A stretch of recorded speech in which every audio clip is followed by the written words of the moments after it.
ஏதோ நல்ல நேரம் இப்படி நெடுங்கு போன உன்னை பார்த்தா தான் ஓ பாட்டு கரெக்டாக வச்சுக்கிறாரு. எல்லாம் போட்டாவை போட்டாங்க ஒரு சில ஆளுங்க. யோகா தினம் எல்லாம் லவர்ஸ் டே, மதர்ஸ் டே, டேடி டே எல்லா டேலையும் வருதுல்ல. உலகத்துக்கு நாம கொடுத்த என்ன டே? யோகா டே. யோகா டே. நம்ம உடலுக்கு சரியான ஒரு விஷயத்தை உடல் கொடுத்திருக்கிறோம். அப்படி கொடுத்தது மதிப்பிற்குரிய பாரத பிரதமர் மோடி அவர்கள். சரியா? எவ்வளவு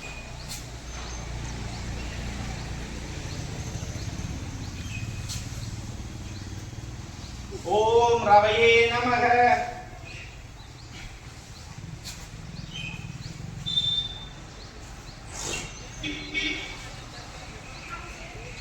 இது கண்டினியூ. பட் நடுவுல தாடாசனம். தாடுனா என்ன? பனை பெரிய நம்பி என்ன?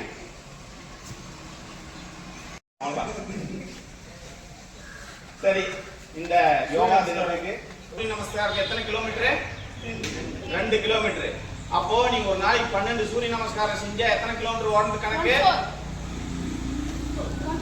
ஆமா, 24 கிலோமீட்டர் ஓடுறதுக்கு ஈக்குவலா 12 சூரிய நமஸ்காரம் செஞ்சீங்கன்னா அது சமமா முறை செய்யணுமா இல்ல? ஆமா, இதே 12 மந்திரம் இருக்கு. எப்படி ஸ்டார்டிங் மந்திரம் நமக்கு வந்து ஓம் மித்ராய நமக, சூரியனை வந்து நண்பா அப்படின்னு கூப்பிட்டு நம்ம ஸ்டார்ட் பண்றோமோ, அதே மாதிரி சூரியனை வழிபட்டு கடைசி மந்திரம் சொல்லுவோம். 12 மந்திரம் சொல்லி நம்ம செய்ய போறோம். பட் இப்ப நம்ம ஒண்ணு மட்டும் செஞ்சுட்டு வீட்டுல போய் ரெகுலரா செஞ்சோம்னா இது நமக்கு உடம்புக்கு வலிமை தரும். அனைத்து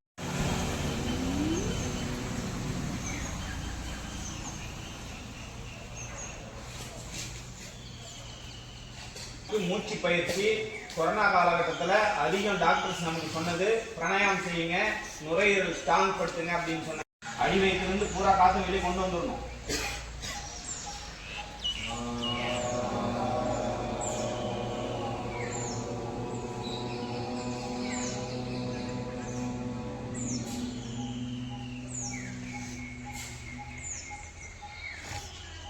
ஃபுல்லாக மறுபடியும் செலுத்து மறுபடியும்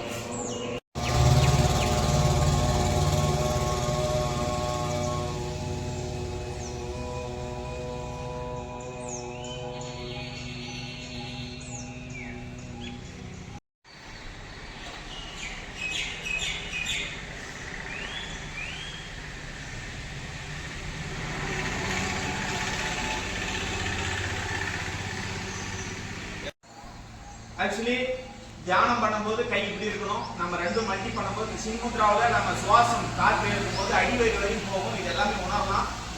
சுவாசத்தை மட்டும் ஃபாலோ பண்ணணும். மூச்சு அழகா உணரலாம்.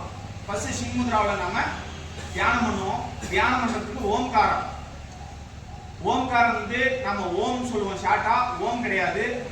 ஆ நெடில் ஊ குரில் இம். இப்போ ஆ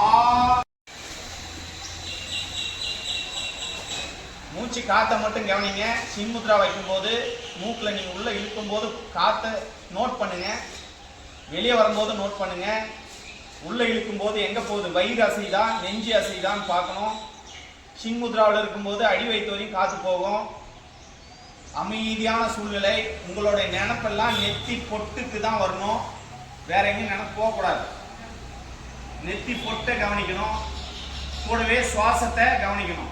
என்னுடைய காத்து எங்க போகுது அப்படின்ட்டு.